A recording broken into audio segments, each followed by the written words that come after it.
Alrighty folks, we're just out on the way to the range to go test out the CZ527. It's a beautiful spring day. A little bit gray and dead out, but I'll take that if it's going to be warm. And we'll see how she shoots here in a little bit.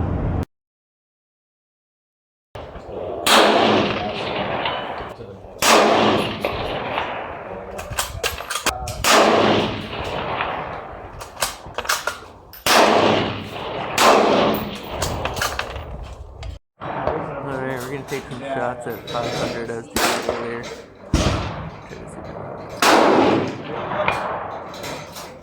Anyways, so that target's to the far right there. 200, 500. Shoot it that way. It's kind of hard to see.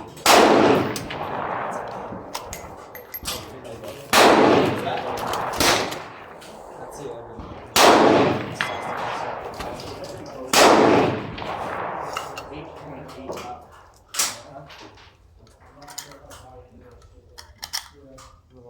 Put in some shoot it. I think the video has this moved off.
Are there more ways?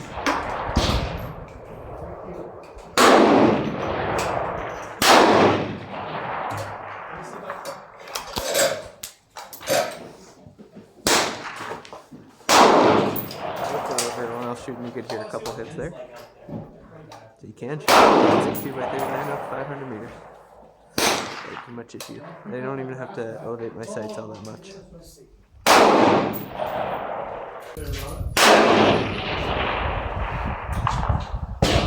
this the one you want?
Yeah, that's it. These weren't shooting that terrible. Ready, stop the trigger.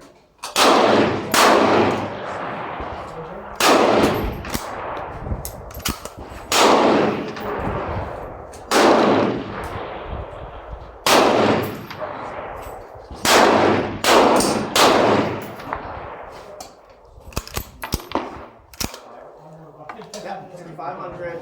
So the large orange target.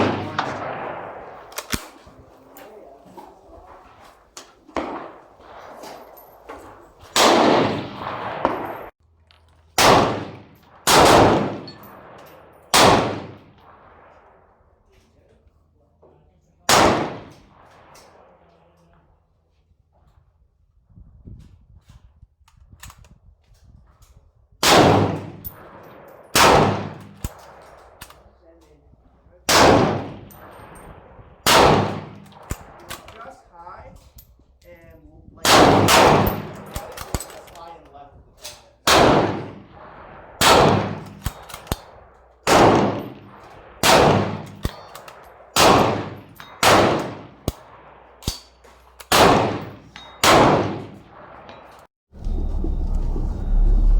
Oh, you selfish bastard. Open the door for you. So I took the CZ527 out today. Shot it out to 500 meters. I'll show some of the video of that. I have an attachment for my phone for my spotting scope, so I got some video of that. It shot really well. Once I figured out, I took it to sight it in, fiddled around with the sights to get them how I want, because I like my iron sights to be apple on the post, which means whatever I'm aiming at, I like it to be just above the top of the sights there, so I can actually see it when I'm aiming at it, especially if it's a small object. And I find I'm more precise in aiming that way. So that's how I adjusted my sights. It took me a while to figure it out. The sights are actually really interesting. I'm going to go over them. I'm going to take a little bit of video of me kind of showing you how the sights adjust. It took me a little bit to figure out. But yeah, I got her sighted in. Took a shot at 200 meters. Easy peasy. No drop from 100 meters effectively. 300 meters. It dropped enough that the point of impact was right at the top of my sight if I just lined them up perfectly. And then at 500 meters I had to aim up a little bit, and once I figured out my holdover, I was actually getting fairly consistent hits at 500 meters on a man-sized steel plate. So I was getting about, I don't know, I would say 60% hits at 500 meters with the iron sights, which I think is pretty good because my right eye has astigmatism, so it's kind of hard for me to, and I'm also left eye dominant, so I'm trying to shoot with my right eye, and my left eye is trying to take over, and I have astigmatism. So it makes it a little bit more difficult for me to shoot irons at long distances, but yeah, this rifle's awesome. I really like it. It shoots really well. So once I get home here, I'll go over how the sights adjust. I'm not gonna fiddle with them, but I'll show you where all the screws are and everything. And then yeah, that's it for this video. So thanks for watching, guys. Alrighty folks, I just wanted to quickly go over how to adjust these sights. So the front sight, you can adjust the elevation. You do that with these two Allen head screws. One of them adjusts, if you screw it in, it pushes the sight upwards, so it increases the elevation of the sight, and decreases the elevation of your point of impact, and that would be the top screw here. And then the bottom screw closest to the barrel, when you screw that in, that'll actually help bring the sight down. So what you need to do is unscrew the top one to bring the sight down, and then you want to screw the bottom one in a bit, and then tighten up that top one as well because it holds the sight in place. So both of these Allen head screws need to be tight for when you have your sight adjusted the way you want it to be. It's a little bit tricky. It takes a little bit of, it's a little bit finicky. It takes a little bit of messing around, or at least it did for me today at the range. But now that I have it set the way I like, I don't have to change it anymore, so that's nice. The rear sight, it also has two Allen head screws. There's one on the, sorry for my washing machine sound there, I didn't realize it was going to go in a spin cycle. There's one on each side.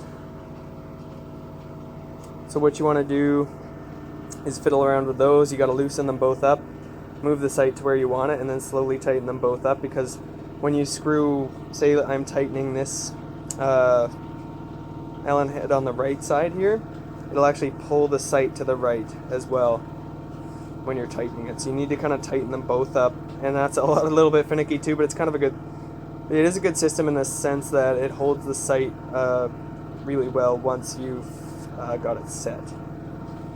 So that's nice. It actually looks like you can reverse the sight, because I don't know why they would have 2 dots on that side. Didn't notice that before. On the other side there aren't dots. Oh, there are dots on the other side. Oops, my mistake. There's dots on each side, which is interesting. I wonder what that's all about. Anyways. Yeah, so that's how you adjust your sights on this rifle. Sorry for the noisy video here, but hopefully that'll help anybody out that just got one of these rifles that needs to sight them in. You also notice in this video, as I mentioned before in the other video, the stock touches the barrel on this side, which more is an OCD thing for me than anything else. But oh well. I was gonna do a cleaning video, and I actually did do one, but I didn't realize that my shoulder was blocking the view the whole time of the camera, so I'll do another one at another point in time when I go shooting again. Basically all I did was pour boiling water down the barrel a couple times, run some swabs through it, pour some more boiling water, run some more swabs, put some solvent in, run that through with swabs. Put the solvent in with swabs. Then, try to wipe the solvent out with a couple of swabs. Then run a bunch of swabs with oil down. Because I'm paranoid about rust and stuff, so I'm probably more anal than I need to be about cleaning when I'm using corrosive ammo, but can't hurt to be too careful. So, and I've never had an issue with rust or anything. So, thanks for watching.